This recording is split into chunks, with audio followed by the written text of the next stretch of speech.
بضاعتنا اعتراف بالخطايا،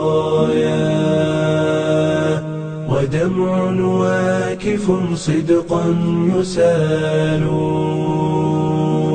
ننادي حين تختنق الحنايا، أرحنا بالصلاة أيا بلال. ننادي حين تختنق الحنايا، أرحنا بالصلاة أيا بلال. أرحنا بالصلاة أيا بلال. تحاصرنا. الحمد لله اللطيف الخبير، العالم بالظاهر وما يكنه الضمير.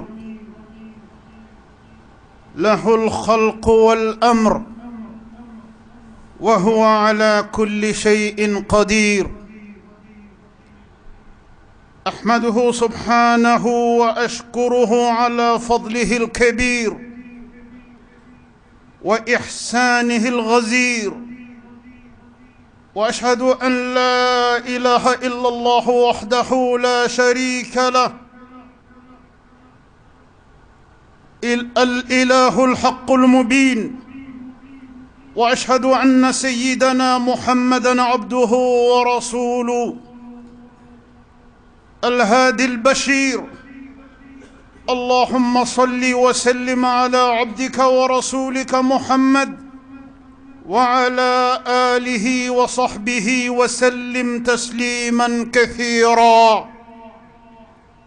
أما بعد، فاتقوا الله عباد الله، وراقبوه في السر والعلن، ولا تعصوا، واحذروا من سطوته وإقابه، وتعرضوا النفخات جوده وإحسانه، فإنه سبحانه جواد كريم، وإن أخذه أليم شديد. عباد الله، إن الله بعث رسلا وأنزل كتبا، وبين للناس طريق الخير ليسلكوه، وبين لهم طريق الشر ليجتنبوه.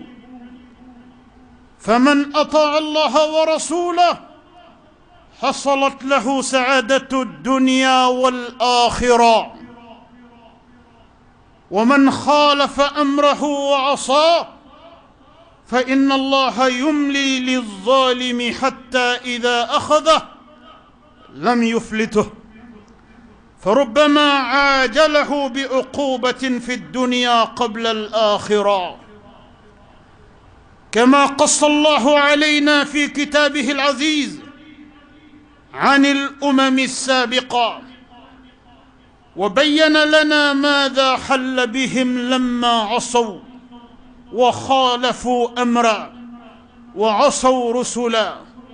فقال جل شأنه: وكذلك أخذ ربك إذا أخذ القرى وهي ظالمة إن أخذه أليم شديد.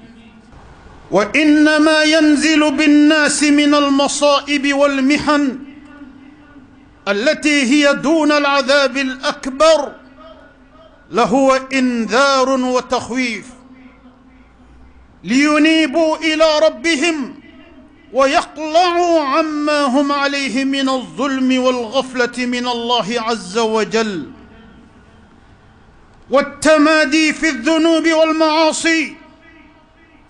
وإن الناس عند حلول المصائب بهم ينقسمون إلى قسمين: قسم يعلم أن هذا من عند الله وبقضائه وقدره، ولكن سببه الذنوب والمعاصي والإعراض عن الله سبحانه، ويتذكرون قوله جل وعلا: ما أصاب من حسنة فمن الله، وما أصابك من سيئة فمن نفسك، فيرجعون إلى ربهم ويجأرون إليه ويتضرعون له، فتكون المصائب في حقهم خيرا ينالون بها القرب من الله وتكفير السيئات ورفع الدرجات، ويحصل لهم ثواب الصابرين فيزدادون من الله قربا ويقوى إيمانهم ويهدي الله بسببها قلوبهم، كما قال سبحانه: ما أصاب من مصيبة إلا بإذن الله ومن يؤمن بالله يهدي قلبه والله بكل شيء عليم. وقسم من الناس أعاذنا الله من أحوالهم يتسخطون من قضاء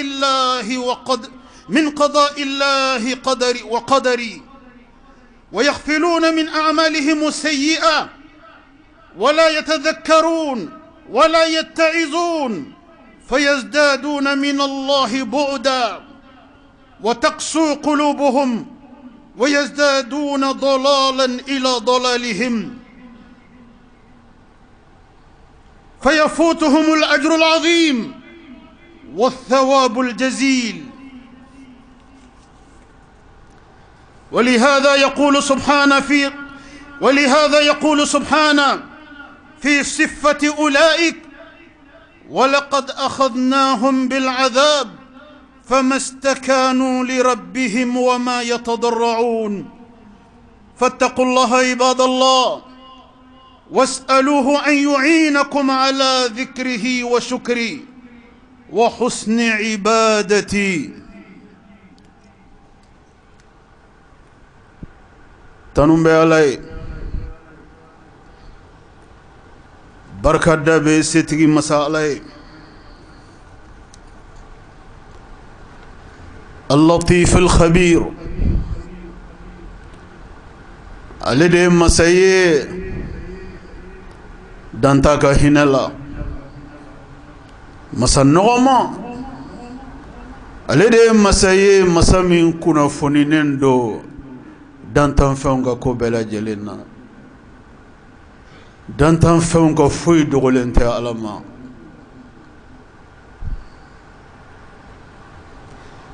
Al-alimu bi-zahir, fɛn min bɛ kɛnɛ kan Ala ɲɛ b'o la ka tɛmɛ dantan fɛnw kan, fɛn min dogolen fana don Ala ɲɛ b'o la ka tɛmɛ dantan fɛnw kan.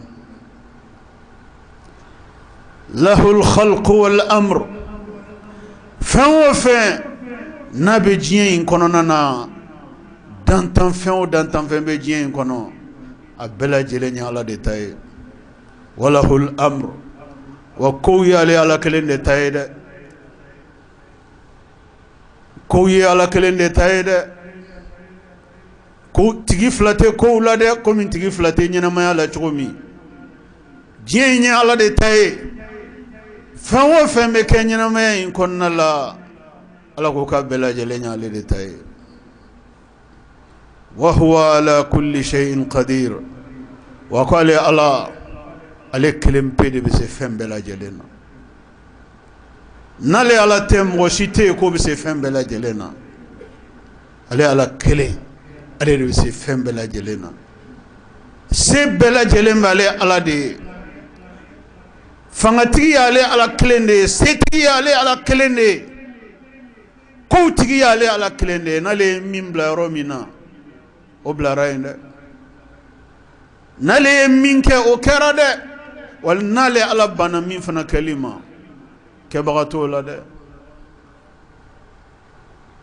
An bɛ seereya k'a fɔ batoma wɛrɛ si tɛ yen min ni danfɛnw kan ka bato fo n'a kɛra ale Ala kelen pe ye.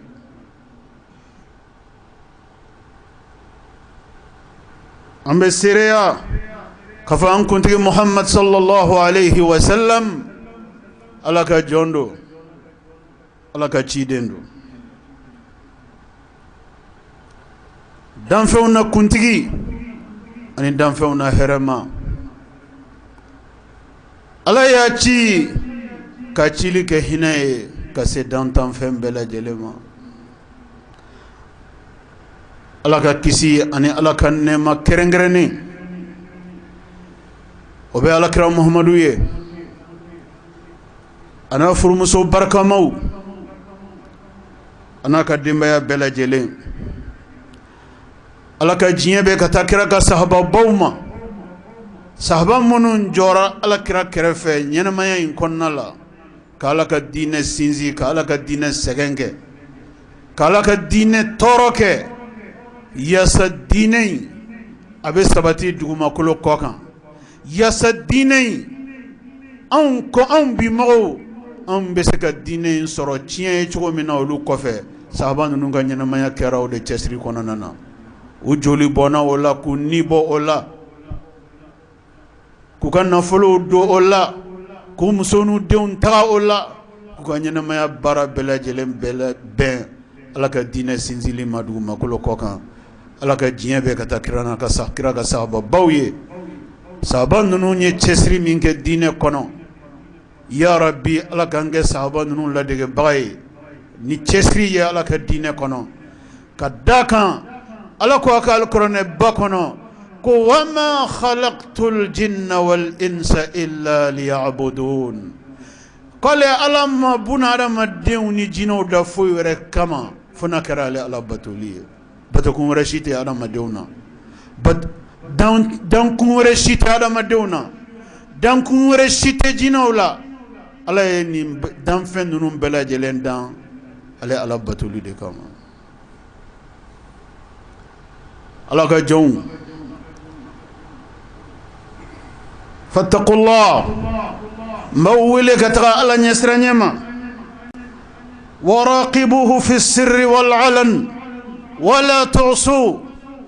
A y'aw janto Ala la dogo la, a k'aw janto Ala la bange la, ka da k'aw bɛ yɔrɔ yɔrɔ a ka dɔn k'a fɔ Ala ɲɛ bɛ aw la dɛ. Maaw ɲɛ bɛ aw la yɔrɔ min, Ala ɲɛ bɛ aw la ka tɛmɛ maaw kan ye. Maaw ɲɛ tɛ aw la yɔrɔ min, Ala ɲɛ bɛ aw la dɛ. Aw kana Ala kota dogo la dɛ, aw kana Ala kota bange la, ka da kan Ala ɲɛ bɛ aw la dɛ. wahdharu min satwatihi wa iqabi. An balimaw, a y'aw janto Ala ka dimi na, a y'aw janto Ala ka ɲaŋata la, ka da kan Ala ka dimi tɛ kun danfɛnw na dɛ. Danfɛnw tɛ se Ala ka dimi kɔrɔ dɛ. A y'aw janto ɲaŋata la, Ala ka ɲaŋata tɛ kun danfɛnw na, danfɛnw tɛ se Ala ka ɲaŋata kɔrɔ. Fɛn min bɛ don aw ni Ala ka dimi cɛ, o de ye Ala ye aw yamaruya ni min kɛli ye, a k'o kɛ. Ala y'aw bali ka bɔ min kɛli ma, a k'o to yen. Nin de bɛ don aw ni Ala ka dimi cɛ. N'aw b'a fɛ ka kisi Ala ka ɲaŋata ma, ka fɛn kɛ fɛn min bɛ don aw ni Ala ka ɲaŋata tɛ duniya ani lahira. Ala y'aw bali ka bɔ fɛn minnu kɛli ma, a kana olu kɛ dɛ. N'o tɛ Ala ka ɲaŋata bɛ se aw ma dɛ. Ala ka dimi bɛ se aw ma ko o ko la, a ka dɔn ko Ala ka ɲaŋata bɛ se aw ma o ko sina kɔnɔ. Wa Ala ka dimi bɛ se jɔn ma ni Ala tanamakow olu tiɲɛni, Ala tanamakow olu kɛli, Ala dimi kow olu kɛli. Ni de bɛna ni Ala ka dimi ye, ni de bɛna ni Ala ka ɲaŋata ye.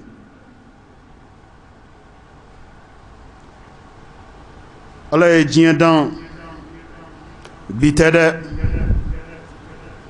Ala ye diɲɛ dan Alakira Muhamadu tile tɛ dɛ, kisi ni nɛɛma b'a ye. Ala ye diɲɛ dan ka ciden 300 ani ciden 13 de ci diɲɛ kɔnɔ. O laban, o de ye Alakira Muhamadu ye, kisi ni nɛɛma b'a ye. O de ye ciden ye, a ye ciden min ci diɲɛ kɔnɔ mɔgɔ tɔ bɛɛ lajɛlen ma. A tɛ ciden wɛrɛ ci ciden min kɔfɛ fo ka taa se yawmal kiyama jɔ don ma. Nka Ala ka dantan fɛn minnu kɔnna anw ɲɛ, Ala ka ciden minnu kɔnna Alakira Muhamadu ɲɛ, kisi ni nɛɛma b'a ye, kabini olu ciden fɔlɔ fo ka taa se ciden 312 ma, diɲɛ y'o bɛɛ kɛ diɲɛ marcheli la. Alakira Muhamadu mana fɔlɔ ka taara taa mantow ma, kisi ni nɛɛma b'a ye. أنبالما الإسلامو الله سبحانه وتعالى أيولو كوكا كيشويا منا أيو نيفو على كراي كسيني نما بايكا القرآن باكونو ياسا على كرا كسيني نما بايكا أكام منتون ولا دنيا مغوني على تشيلا مغو كان ينما يالا mɔgɔ minnu kɔnna alakira na manto ɲɛ dugumakolo kɔ kan olu ni ale ala cɛ kɛra cogo di olu ka ɲɛnamaya kɛra cogo di ma olu maa ɲumanw ale ala ye olu minɛ cogo jumɛn na olu maa tiɲɛnenw ale ala taala ye olu minɛ cogo jumɛn fana la ka nin lakali a ka alikuranɛba kɔnɔ alikuranɛba yɔrɔ caman aya caman sura caman kɔnɔna na yasa alakira muhamadu kisi ni nɛɛma ba ye akadon wa kam mantum la dunya ale Allah lan tajida li sunnati llahi tabdila kale ala ye folomo ale yolu ka ko minɛ cogo min na wo fogana se bima ale ala be bima fana minɛ o minɛ cogo de la ko yelema te do ale Allah taala ka tabulo la de nyarama dum be nyuman de kala ale ala be nyuman de ujidi nyuman kono nana niadamadenw be juguman de kɛla ka jidi juguman kɔnɔna la o kuma ale Allah subhanahu wa ta'ala a bɛ se yɔrɔ dɔ la ale b'a yira jɔnw na k'ale ala ma diɲɛ dan tiɲɛni kama k'ale ala ma danni kɛ a ka yamarukan tiɲɛni kama k'ale ala ma danni kɛ a sɔsɔli kama k'ale Allah subhanahu wa ta'ala k'a ye dugukolo dan a sanu ma a b'a fɛ dugukolo ka saniya ka to a la k'a ye ɲɛnamaya dabɔ a batuli de kama a ma ɲɛnamaya dabɔ kun wɛrɛ si kama a ma ɲɛnamaya dabɔ a tana tiɲɛni kama a ma ɲɛnamaya dabɔ a ka yamarukan tiɲɛni kama a ma ɲɛnamaya dabɔ ale ala sɔsɔli kama a ma ɲɛnamaya dabɔ ɲɛnamaw ka ɲɔgɔn tiɲɛ kama ale ala ye ɲɛnamaya dabɔ ɲɛnamaw ka ale ala batoba de ale ye ɲɛnamaya dabɔ nin de kama manto minnu kɔnna anw ye dugumakolo kɔ kan alikuranɛ kumara olu la jugumankɛlaw kan k'o kɛ walanda ye ka di alakira muhamadu na mantow ma kisi ni nɛɛma b'a ye manto tɛmɛnenw na Allah subhanahu wa ta'ala ye lakali kɛ alakira ye alikuranɛba kɔnɔna na sura dɔ la a bɛ fɔ o ma ko suratul fil ko samatigiw ka sura sama kelen min n'a bɛ kungo kɔnɔna na ala ye sura in tɔgɔ da sama la ko samatigiw ka sura o sura ni ala ye mun de lakali a kɔnɔna na alakira na mantow ɲɛ u k'a dɔn ko masakɛ dɔ tɛmɛna Ethiopie masakɛ dɔ ale ala de y'a kɛ masakɛ ye ale ala de ye se d'a ma ale ala de ye masaya d'a ma ale ala de ye fanga d'a ma nka kuma min na a kabara a ka fanga la kuma min na a dara a ka se la kuma min na a yɛrɛ ɲana ko ale bali ko tɛ kuma min na a ɲana min ka d'ale a b'o kɛ min ka d'ale a b'o fɔ masakɛ in nana ɲɛsin mun ma ko n'i y'a ye ko maaw b'a fɔ k'u bɛ ala bato n'i y'a ye maaw b'a fɔ k'u bɛ alikaba tawafu ka da kan alakira muhamadu kisi ni nɛɛma b'a ye alakira muhamadu nana alikaba sɔrɔ yen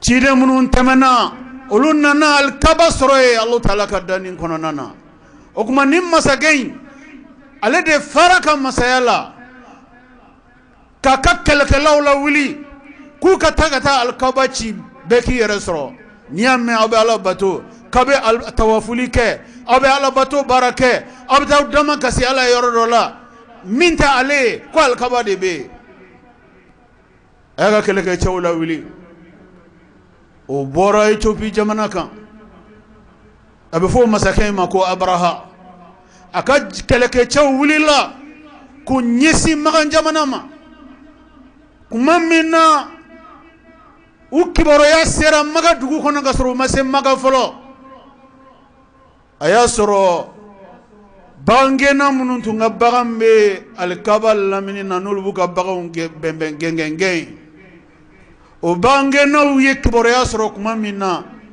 ko samatigi do bina le kabo masake abraha yoro kabina alkabachi ko ka alkaba ko rabba bangena nunu nyu ka bagam franyo konka ku yoro janya yena kuma mina bangena nunu nyu ka bagam franyo konka ku yoro janya yena mawnyebe utato la nu ka bagam nye mawunyi nga kawdu mako bagam be farafar la nyu konka teriela chokodi ka yoro janya yanno la yande dunya ausoro yoro koroy bangena nugo ko kiboro ya sera uluma kum masake dobe kaya ka keleke chawuli kabna alkabachi ku yere manja ya nable kolu kani oluka bagam olubuka bagam franyogonga ku yoro janya yena ko kadaka oluka bagam koni olu tayo boluka kalfa kono ko nga ku wili kunya somin chili no ya alkabae ko tigi were bola min toliye ko oluka foito la ko abu no so intigiche bangena nunu ni kuma kan fo ku kodo nuka bagawni Allah subhanahu wa ta'ala ya Allah kalanya ka alquran bakono ko abraha aka keleke chow ulutu yelelembe sama de kola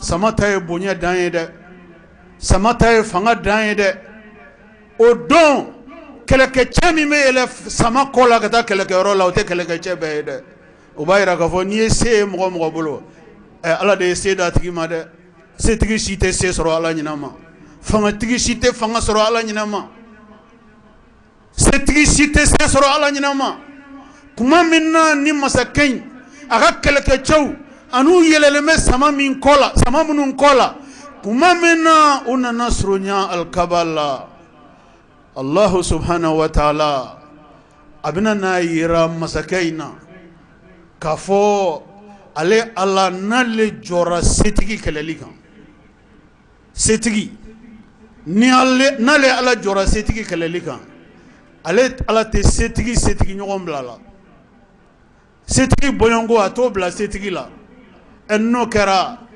setigi ay valeur soro parce que avait ku setigi dama de benyona no kera kelekela fam fla bela jelme valeur soro nga ala ba fe kam masake ka humilier ka setigi ka humilier ka ke yele ko fenye ka ke korojugaye ka ke lesonye ka di jiya ma histoire ka la kali fo ka tase doma dominale ala bna dugu kolo meleke ka je ko min deben ala ba fe ka ke masake na ka masaya ala ba fe ku ke yele ko fenye ala ye munge ala ye kono de la wili kono ntubanu ku la wili ka belekise kelen blan tubani kelen beda uba tubani ereda tubani mbonya erebe chogodi wo jango belekise mimbo dala o e belekise kuma ba erewa nga ote masa subhanahu wa ta'ala ga chide unyede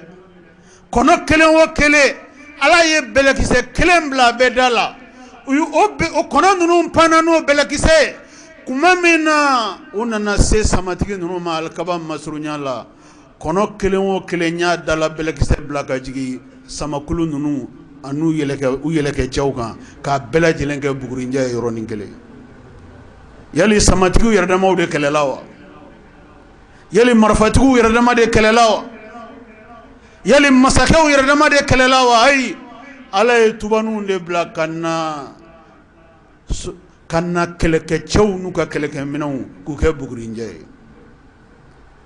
ni me moñira ambani al-islamaw ni mbayirana ko alaka jonni ala te keleke nyonye ni mbayirana ka fo alaka diminte ko aka jonna ni mbayirana ka fo alaka jonti mimi se alaka nyangata koro alaka nkisi alaka nyangata ma ala madawma ka ko alakira muhammadu na manton klenya kisini nema be alakira e masake wala nana iraq jamana kono nana o masakain ko namrujun bun qanan ala yesedama ka shidama ka kenaya dama ka banga masaya dama ay san kemenani ne ke fangala Namrus ibn Kan'an san kɛmɛ naani a bɛ fanga la ani kɛnɛya ani sɔrɔ ani kɔrɔta ani barika ani fɛn bɛɛ lajɛlen foro ɲɛlen b'a bolo nka kuma min na nana ɲinɛ k'a fɔ ko se min b'a bolo Ala ka se dilen don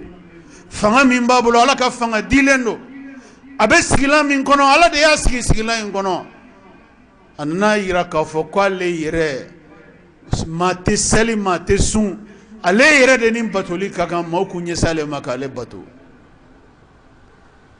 a fara a yadara ni adamaden fo bi o kelen in de don ni adamaden n'a y'a mɛn yɔrɔ o yɔrɔ ko adamaden yadara a fara de n'a y'a mɛn yɔrɔ o yɔrɔ ko jamana sinɛ in yadara u fara de n'a y'a mɛn yɔrɔ o yɔrɔ ko karisa a dabo ka kunna o kɔrɔ ye jumɛn ye tubabukan na u b'a fɔ mɔgɔ minnu ma ko arrogant mɔgɔ min dabo ka kunna a bɛ adamadenw na a bɛ jamanaw la u tɛ duman fɔ cɛ ye u t'a fɔ muso ye n'a y'o tigilamɔgɔ yɔrɔ o yɔrɔ f'a ka baara don wa fa ni yada de bɛ ɲɔgɔn fɛ wa yada ni dabo kunnaya de bɛ ɲɔgɔn fɛ Namrusun a fara a yadara ko k'ale yɛrɛ ye Ala ye o tuma Alahu subhanahu wa ta'ala a bɛna n'a yira ni masakɛ in na k'a kɛlɛkɛɲɔgɔn t'ale Ala ye a bɛna yira masakɛ in na ko maa wɛrɛ ma kɛ masakɛ ale Ala de y'a kɛ masakɛ ye o tuma Ala ye mun kɛ Ala ye masakɛ in to a ka masaya 12 la a ka palais kɔnɔna na soso kelen min ni an n'a bɛ ɲɔgɔn na su ni tile n'an ma sofalan ta k'a fiyɛ an si tɛ sunɔgɔ o soso de panna dɔrɔn ka na don a nun masakɛ sigilen a ka palais kɔnɔ soso nana don a nun kɔnɔ soso donnen a nun kɔnɔ soso ye direct kɛ ka t'i sigi fɔ a kunkolo sɛmɛ sanfɛ masakɛ nana kɛ cɛman magala musoman magala marifa ma s'a ma muru ma s'a ma nka kɔni ale cogoya bɛɛ tiɲɛna soso de donna a nun kɔnɔ ka direct kɛ ka t'i sigi fɔ a kunkolo sɛmɛ sanfɛ masakɛ nana kɛ lafiyata ye su lafiyata ye tile ni soso in y'i to a kunkolo sɛmɛ sanfɛ k'i lamaga dɔɔnin ka ban pa masakɛ bɛ kɛ komi i y'a faamuya i b'a fɔ k'a donna jahanama kɔnɔ a ɲɛnɛma su man di tile man di furaw bɛ kɛ a ka jamana dɔgɔtɔrɔbaw bɛɛ lajɛlen y'i seko ni dɔnko kɛ fura tɛ ka foyi ɲɛ a la fo min bɛ ka fara a ka tɔɔrɔ kan a nana se yɔrɔ dɔ la a ko k'u ka to ka kunkolo gosi ni fɛn giriman dɔ ye u to ka bereke ta ka masakɛ wala tɔn na ka wala kunkolo la n'o kɛra soso b'i mada quelques secondes a b'o quelques secondes kɛ lafiya la n'o quelques secondes tɛmɛna a b'a fɔ a y'a da sin kun u bɛ bereke ta tuguni k'a fara masakɛ kunkolo kun bɔgɔli nana se yɔrɔ dɔ la masakɛ yɛrɛ y'a ye nin ko in bɛ cogo min na nin bɔgɔli tɛ kun ale kunkolo la dɛ o kuma ko a ka jamana dɔgɔtɔrɔw ma k'u ka solution wɛrɛ ɲini dɛ n'o tɛ k'ale kɔni bɛ yɔrɔ min na ni bɔgɔli n'ale tora ka bɔgɔni kɔ a kunkolo la o y'a ko tɔ bannen ye ale dun bɛ yɔrɔ min na lafiya si t'ale ye o kuma a ka jamana artiste dɔ o taara ka taa masakɛ kunkolo dilan bɔgɔ la k'a kɛ i b'a fɔ ko masakɛ yɛrɛ sigilen filɛ nin ye kuma min na a ye masakɛ kunkolo dilan pewu k'a ban k'a kɛ i b'a fɔ k'a yɛrɛbakun sigilen filɛ nin ye o nana ka na o yira a la kuma min na o y'o yira a la a ko ma ko yali u t'ale kunkolo yɛrɛ tigɛ ka bɔ yen ka nin bila ale kunkolo da la sa ale bɛ lafiya wa ko mɔgɔ tɛ se k'o fɔ dɛ masakɛ e de bɛ se k'o fɔ a ko k'u ka nin kɛ k'u k'o kɛ ko n'o tɛ lafiya t'ale ye su lafiya t'ale ye tile masakɛ yɛrɛ de ye yamaruya di ko k'ale kunkolo tigɛ ka bɔ yen o taara ka taga ale kunkolo ladigi min dilan o k'o sigi ale kanda la k'o bila ale kunkolo nɔ la a yɛrɛ ka yamaru dilen kuma min na a y'o yamaruya di n'u ye masakɛ kunkolo tigɛ ka bɔ yen ka bɔgɔ ta ka sigi a da la masakɛ ko banna o don o masakɛ in ni jɔn de kɛlɛla ani sɔrɔdasi dɔw de kɛlɛla wa ani camion fa jamakulu de sɔrɔdasiw de kɛlɛla wa ani marifatigiw de kɛlɛla wa ani avion tigiw de kɛlɛla ayi ala y'a ni soso de bila ɲɔgɔn na k'ale t'a tɔgɔ tiɲɛ a la k'ale ala t'i tɔgɔ tiɲɛ a la ala y'a ni soso dɔrɔn de bila ɲɔgɔn na ni yɔrɔ de la ala b'a fɔ a ka alikuranɛ ba kɔnɔ alakira Muhamadu ye kisi nɛɛma ba ye a n'a mantonw ko wama ya'lamu junuda rabbika illa hu ko mɔgɔ si t'ale ala ka kɛlɛkɛcɛ dan dɔn n'ale yɛrɛ ala kelen tɛ maaw bɛ ala ka kɛlɛkɛcɛ ɲini yɔrɔ min k'ale ka kɛlɛkɛcɛ tɛ yen dɛ ni maa min ko ale ka jɔn min ko fanga b'a la ko se b'ale min ka d'ale k'ale b'o kɛ diɲɛ ɲɛnamaya in kɔnɔ yan n'ale ala dimina o tuma ale ala bɛna yira a ka jɔnw la k'a fɔ a kɛlɛkɛɲɔgɔn t'ale ala ye ale ala bɛna yira a ka dantanfɛnw la ko mɔgɔ wɛrɛ ma dan ale ala de y'a dan wa ale ala b'a kɛ yɛlɛko fɛn ye k'a kɛ walanda ye k'a di diɲɛ ma an balima alisilamɛw Bani Israilakaw u ye dansago kɛ ala kota la ka dansago kɛ ala sɔsɔ la ka da ka ala y'u lajiya ka nɛɛma fasɔn bɛɛ kɛ u ye tuma min na u nana dansago ala kota la Allahu subhanahu wa ta'ala nana mun kɛ u la Bani Israilakaw u b'u ka sangozow kɔnɔ u b'u ka villaw kɔnɔ u b'u ka jardinw nakɔ dumanbaw kɔnɔ u ɲɛ bɛ mun na u ɲɛ b'a la ntoriw surantɛrɛw basaw miniɲɛw gorongow fɛn ɲɛnamaw bɛ ka surutu ka bɔ sangaba 7 la ka jigin dugumakolo kan ka Bani Israila bɛɛ fa fɛn ɲɛnama la ala y'u halaki ni ntoru basaw ngorongow dabiw fɛn o fɛn n'a bɛ adamaden tɔɔrɔ k'o firiw da la k'u halaki n'olu ye mun kama u ka alako ta caya kama nin bɛɛ kɛra ka ko alakira Muhamadu tilenɲɛ kisi ni nɛɛma bɛ alakira ye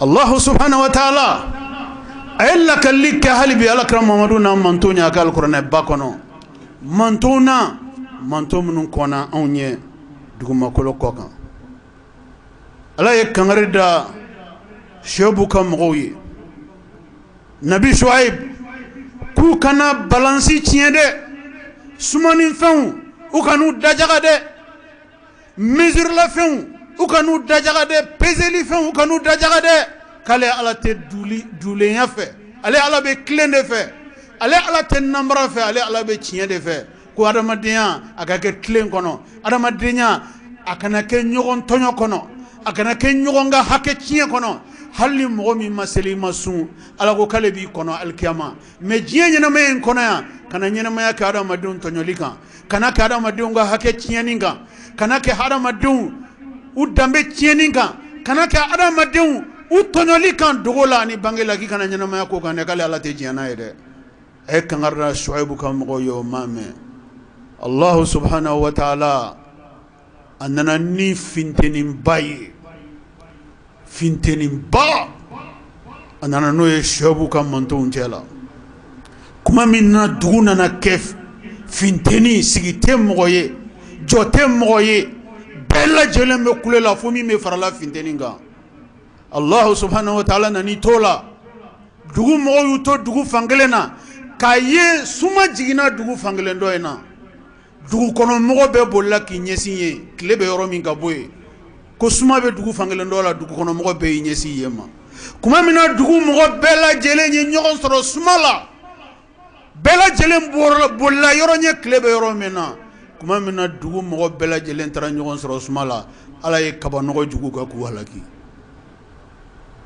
mun y'a s'o ma ala ko ta Luti ka mɔgɔw minnu ye cɛ kɛ muso ye ka muso kɛ cɛ ye n'an b'a f'o ma ko homosexuels mɔgɔ fɔlɔ minnu ye homosexualité waleya dugumakolo kɔ kan ala ye kangari da u ye k'a kana nin kɛ dɛ k'ale ala ma dan nin kɛ nin cogo in kama dɛ k'ale ala ye cɛw dan musow de ye ka musow da cɛw de ye ko cɛ ka cɛɲɔgɔn kɛ muso ye muso ka muso ɲɔgɔn kɛ cɛ ye k'ale ala tɛ diɲɛ n'o ye dɛ ka kangari da Luti ka mɔgɔw ye k'u ka dabila n'a ye min jɛ i ka seli n'a ye min jɛ i kana seli n'a ye min jɛ i k'ale ala bato n'a ye min jɛ i kana ale ala bato ale b'i kɔnɔ alikiyama i ka selibaliya jurumu ni ka ala batobaliya jurumu na nka fɛn min ye dugukolo tiɲɛni ye fɛn min ye ka dugukolo bɔ ale ala ka danni koɲuman bolo kan k'ale ala tɛ diɲɛ ni o ye dɛ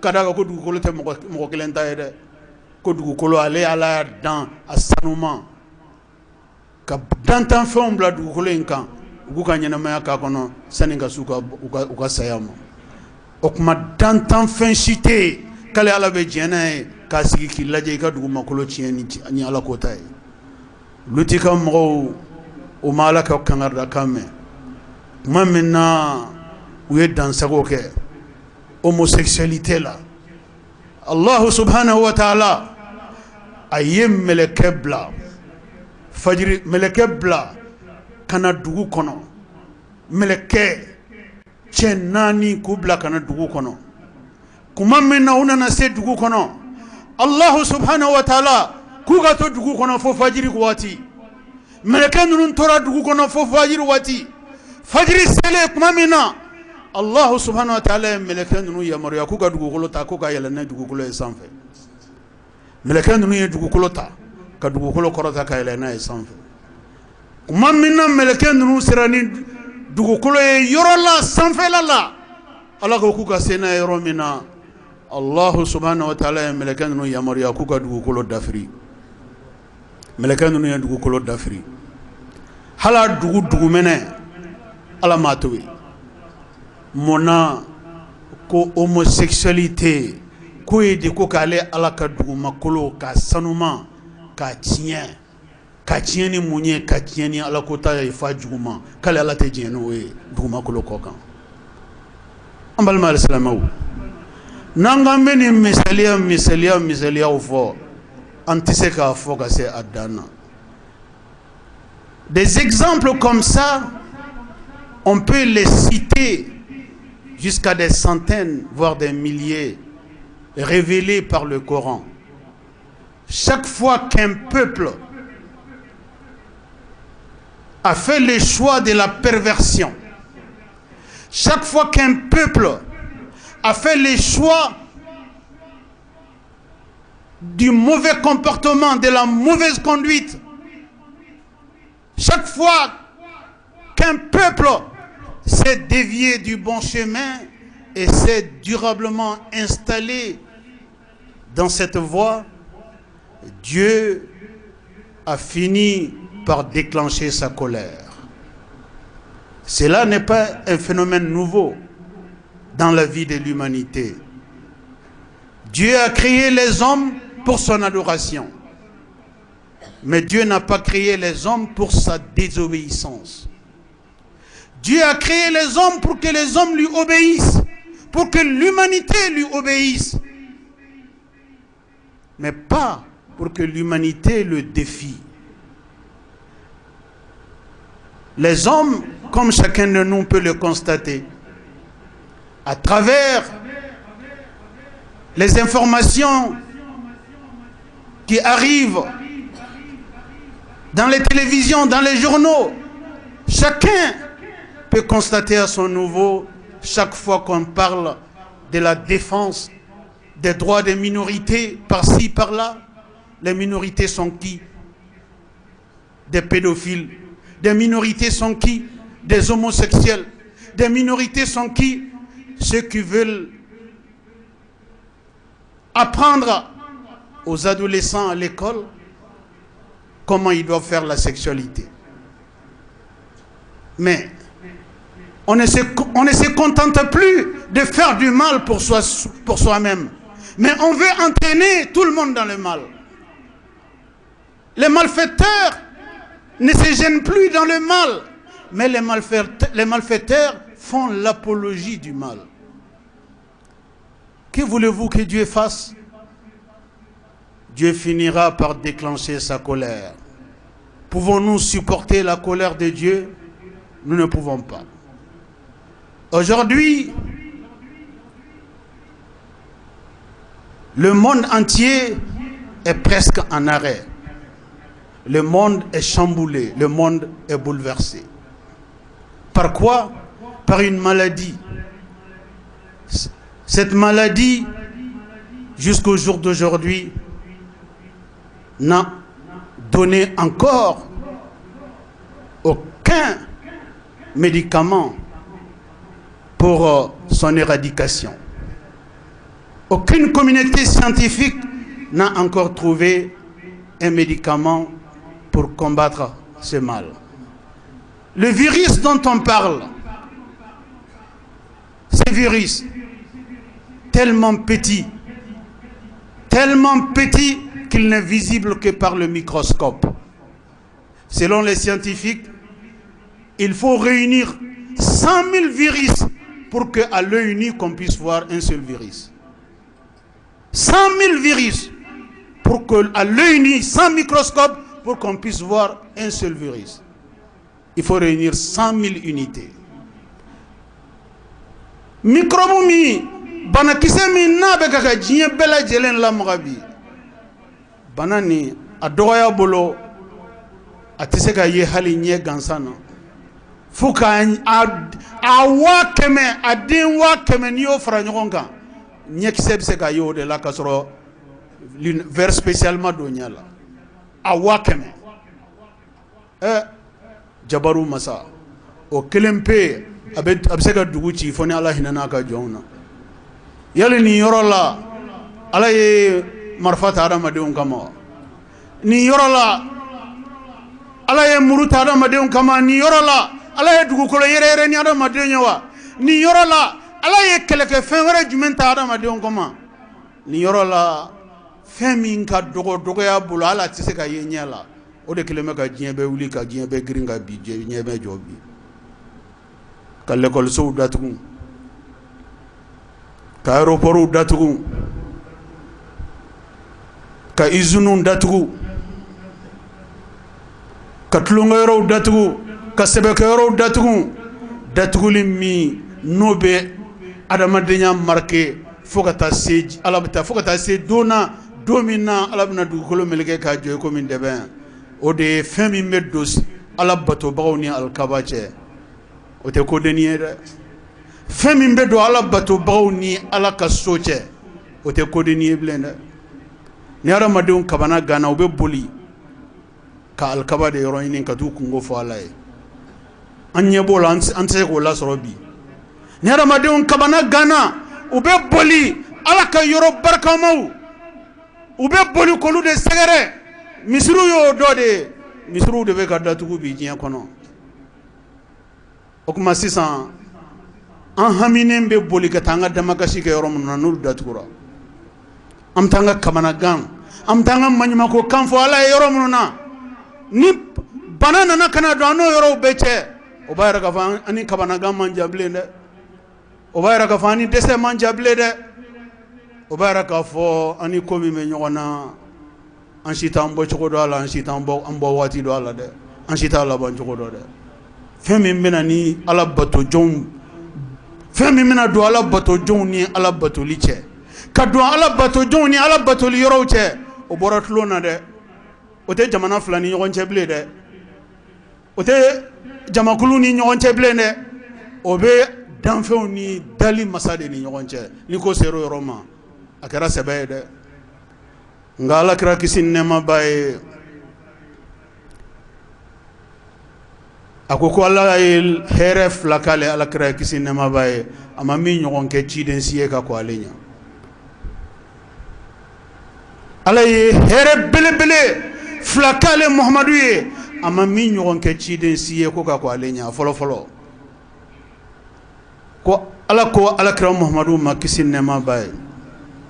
Manton fɛn fɛn kɔni ɲɛ Muhamadu, n'a a fɛn fɛn kɛra jugumankɛla ye, u ye juguman kɛ sɔgɔma n y'a sara da u tɛgɛ kɔnɔ wula fɛ. U ye juguman kɛ sufɛ, dugu jɛra n y'a sara da u tɛgɛ kɔnɔ, o de bɛ n'u cɛ. Nka Muhamadu, e bonya kama, i kanu kama, tant que e bɛ i mantonw cɛ la, n t'u halaki abada. N b'o layidu d'i ma, n b'o garanti d'i ma. Ala kira ko kisi ni nɛɛma b'a ye. Ko nin de kɛra ale ka nisɔndiya belebele fɔlɔ ye ka taa setigi masa ala ma. K'ale ka présence a mantonw cɛ la, k'a y'o kɛ garanti ye ka don ale mantonw ni halakili cɛ, ko tant que ale b'u cɛ la k'a t'u halaki abada. A bɛ muɲu jugumankɛlaw kɔrɔ. Nka ala kira kisi ni nɛɛma b'a ye, a ma dan o ma. A continuera k'a madeli, ka continuer k'a madeli. A ma ye kelen wɛrɛ fara kan. O ye jumɛn ye? ako ala kira ya nyini amma fe ako ya Allah unti ala ne ko tangene be manton tela kibene manton kisi gabo halakima ne dun te tu tela kadawunde ameo me dundula ne be bo tela de o kuma ne boram manton tela nu ye juguman ke ntigi ala o kuma ko halaki joru yede ntigi ala halibi tene manton ga ko laje halibi mbi deli manton ga ko la koy ikam manton ga ko laje ni hina laje lani o yoro de la setigi masa ala ay garanti flanan di ala krama akoy muhammadu tanke bi manton chelantu halaki abada muhammadu tanke eti manton chela nga imanton nuflila ube ni ala yafadili chaya ube segine ala mani tubiye ube segine ala mani manmakoye ube segine ala mani nyejiye ntu halaki mbe yafuma. Dieu a donné 2 boucliers au prophète Mohammed, paix et salut sur lui. 2 boucliers importants au prophète Mohammed et sa Ummah. Le premier bouclier, Dieu s'est engagé auprès de son messager. Tant que tu es parmi ta Ummah, je les attendrai à l'au-delà pour les péchés qu'ils ont commis dans ce monde bas. Je ne déclencherai aucun châtiment en leur endroit tant que tu es parmi eux. Ça a été le premier bouclier que Dieu a donné au prophète Mohammed, paix et salut sur lui. Le deuxième bouclier, Dieu s'est engagé auprès de son prophète bien-aimé. Tant que ta Ummah se repentira de leurs péchés, tant que ta Ummah me demandera pardon, tant que ta Ummah exprimera le regret pour les mauvais actes qu'ils ont commis en me demandant pardon, par mon pardon, je leur éviterai le châtiment suprême. Ces 2 boucliers ont été donnés au messager d'Allah par le Créateur suprême. Le deuxième bouclier est celui qui est parmi nous aujourd'hui. Chacun de nous a le pouvoir de se repentir. Chacun de nous a le pouvoir de multiplier les pardons envers Dieu. Chacun de nous a le pouvoir de se soumettre à Dieu, de prier Dieu, d'implorer la clémence de Dieu, car nous avons besoin de son pardon. Nous avons besoin de sa clémence. Nous avons besoin de sa miséricorde. Pour renverser la situation, il faut que Dieu accepte de nous pardonner. Et pour qu'il nous pardonne, il faut que nous exprimions notre regret d'avoir fait tous les maux, tous les péchés que nous avons commis sur terre. J'invite mes frères musulmans, d'où qu'ils se trouvent, de multiplier le pardon vers Dieu. Multiplier al-istighfar, demander pardon à Dieu, matin, midi et soir. Jeûner pour Dieu. Soumettons-nous à Dieu, implorons sa clémence. Notre Seigneur est plein de clémence. Notre Seigneur est plein de miséricorde. Dieu, à travers cette pandémie, tu nous as montré ta colère et ta puissance. Dieu, montre-nous maintenant l'immensité de ton pardon et de ta clémence. Ton pardon est immense. Ta clémence est indescriptible. Dieu, accorde-nous ta clémence et ta miséricorde. Dieu, tu es plein de miséricorde. Dieu, protège les musulmans. Dieu, protège l'humanité. Dieu, regarde-nous avec ton regard de miséricorde. Car tu es le très miséricordieux de tous les miséricordieux. A'udhu billahi minash shaitanir rajim. ولقد أخذناهم بالعذاب فما استكانوا لربهم وما يتضرعون. بارك الله لي ولكم في القرآن العظيم، ونفعني وإياكم بما فيه من الهدى والبيان وذكر الحكيم. قد قلت ما قلت، إن كان ثوابا فمن الله، وإن كان خطأ فمني ومن الشيطان. وأستغفر الله العظيم الجليل لي ولكم ولسائر المسلمين من كل ذنب، فاستغفروه إنه هو الغفور الرحيم. إن الحمد لله نحمده تعالى ونستعينه ونستهديه ونتوب إليه ونستغفره. من يطع الله ورسوله فقد رشد، ومن يعص الله تعالى ورسوله فقد غوى. ألا وصلوا وسلموا رحمكم الله على خير البرية وأفضل البشرية، كما أمركم المولى عز وجل. وقال عز من قائل حكيم: إن الله وملائكته يصلون على النبي يا أيها الذين آمنوا صلوا عليه وسلموا تسليما. اللهم صل وسلم ومجد وأكرم وأنعم وبارك على عبدك ورسولك محمد صاحب الوجه الأنور والجبين الأزهر. وارض اللهم عن خلفائه الراشدين المهديين أولي الفضل والإحسان، أبي بكر وعمر وعثمان وعلي. وارض اللهم عن جميع صحابته الكرام والتابعين لهم بإحسان إلى يوم الدين، وأنا معهم بمنك وكرمك يا أكرم الأكرمين.